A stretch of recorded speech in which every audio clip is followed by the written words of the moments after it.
Thank you. Senator Murphy. Thank you, Madam Chairman. Thank you to both of you for being here today.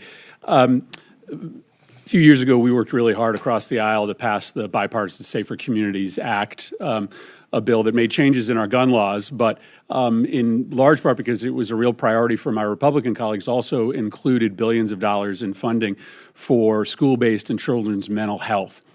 Earlier this year, you did something extraordinary. You canceled $1 billion worth of existing ongoing grants to schools all across the country. And it's extraordinary because you didn't cut off new grants, you cut off existing grants.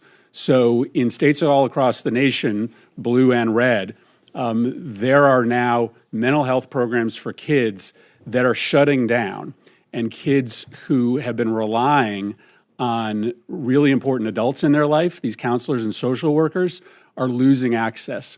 You know Connecticut very well. You shut off a program that provides mental health resources to kids in crisis in Northwest Connecticut.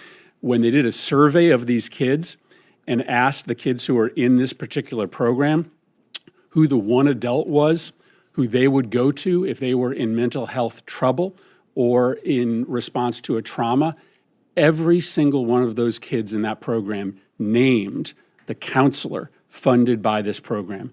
You've shut that grant down. When those kids show up to school next fall, that trusted adult will not be there. You've told this program, as well as all the other programs, that the reason is they're violating civil rights laws. This program has no idea what you mean by that. And I guess I just ask you this. I'm sure you had to weigh, factors in making this decision, but did you worry about what your decision would do to these kids where you've ripped away their counselors and social workers literally in the middle of the program? Do you worry about what's going to happen to those kids in Northwest Connecticut and kids all across the country who have lost access to their trusted adults? I certainly worry about mental health for children and adults all across the country. I certainly do. I guess I'm asking specific. You must have weighed this. I assume you weighed this when you made this extraordinary decision to shut down $1 billion worth of mental health programming for kids.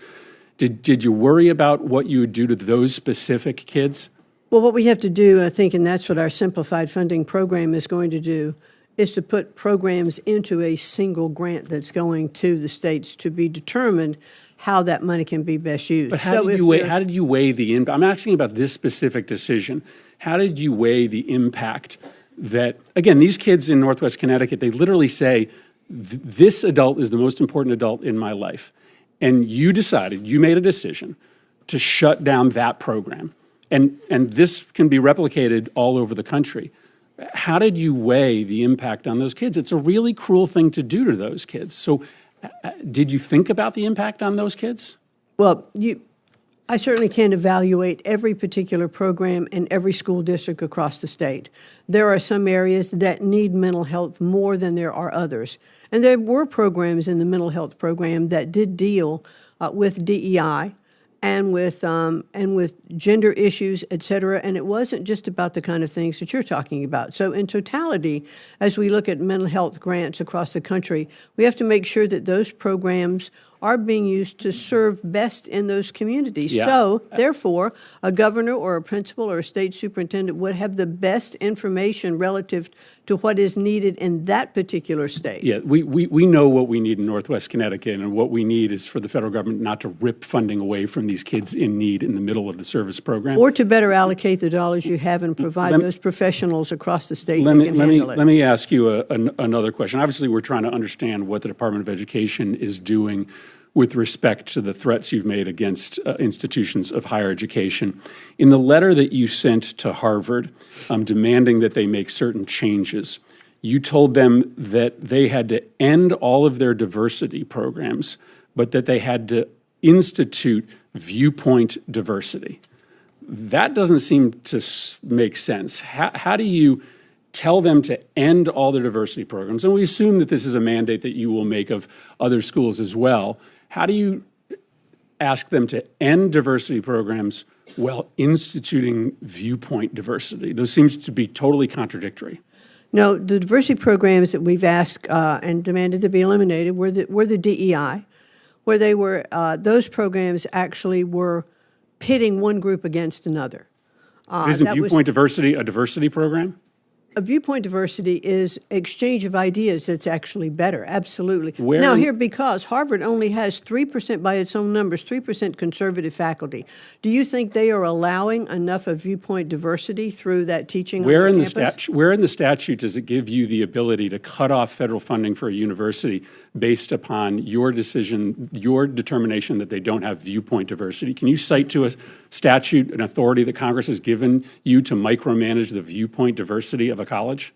Well, certainly well, now let's back up. Well, no. I think that's really important. Can No, you no, cite- I'm can you going to answer cite- your question. Can you cite a statute? Because you can't cut off funding for universities unless you have a statutory authorization to do so. So what statute gives you the right to tell any university that they have to have a certain mixture of viewpoints? So here's what happened with Harvard.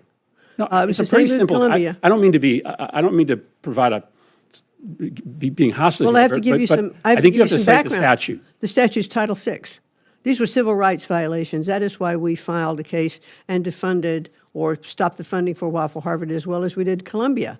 And in that conversation with them, we talked about different things that they should do coming back to the table to make their programming better. The president of Columbia absolutely indicated, as well as the president of Harvard, that they needed to do things on their campus to eliminate anti-Semitism. That was kind of the crux of what brought us into talking to the different universities.